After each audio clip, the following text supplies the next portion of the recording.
క్రీస్తునందున్న ప్రియులకు ప్రేమతో వందనాలు తెలియజేయుచున్నాను.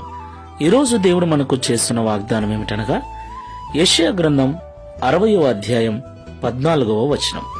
నిన్ను తృణీకరించు వారందరూ వచ్చి నీ పాదముల మీద పడెదరు. ఆమెన్. నా ప్రేమైన సహోదరి సహోదరులారా, ఈ లోకంలో జీవిస్తున్న మనమందరం కూడా మనలో ఉన్న లోపాలను బట్టి, బలహీనతలను బట్టి, చేసిన తప్పులను బట్టి, వచ్చిన రోగములను బట్టి, ఇలా అనేక కారణాల వలన ఇతరులు మనల్ని తృణీకరిస్తూ ఉంటారు, తూలనాడుతూ ఉంటారు, వ్యతిరేకిస్తూ ఉంటారు, దూరంగా పెడుతూ ఉంటారు.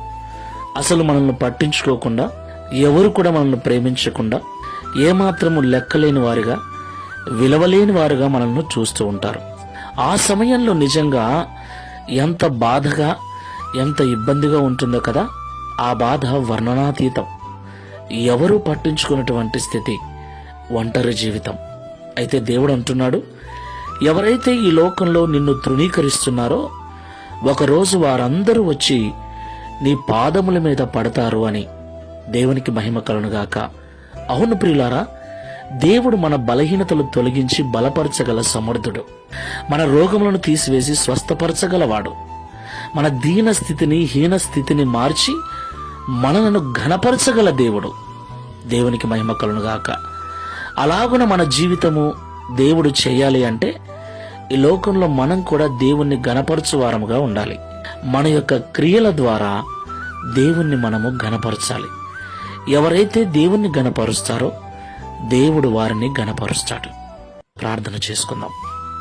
కృపాసత్య సంపూర్ణమైన ప్రభువా, మీకు స్తోత్రాలు చెల్లిస్తూ ఉన్నాం. ఈ ఉదయకాల సమయంలో మాతో మీరు మాట్లాడిన ప్రతి మాటను బట్టి వందనాలు చెల్లిస్తున్నాం. నిజమే తండ్రి, ఆయా సమయాలలో మా బలహీనతలను బట్టి, మా చేతగానితనాన్ని బట్టి, ఇంట్లో వారి చేత, ఆఫీసులో ఉన్న వారి చేత, ఇరుగు పొరుగు వారి చేత, ఆయా స్థలములలో ఆయా వ్యక్తుల చేత తృణీకరించబడిన వారమై, వెలివేయబడిన వారమై ఒంటరితనములో జీవిస్తూ ఉన్నాం. ఆ సమయంలో నిజంగా ఎంతో బాధ, ఎంతో వేదన. అయితే మా క్రియల ద్వారా, మా విశ్వాసము ద్వారా నిన్ను ఘనపరిచే వారముగా మేము ఉన్నట్లయితే ఈ లోకంలో మీరు మమ్మల్ని ఘనపరిచి, ఎవరైతే మమ్మల్ని తృణీకరిస్తున్నారో వారందరూ కూడా మా కాళ్ళ యొద్దకు వచ్చేటట్లుగా మా జీవితాలను మారుస్తారని మాతో మాట్లాడారు.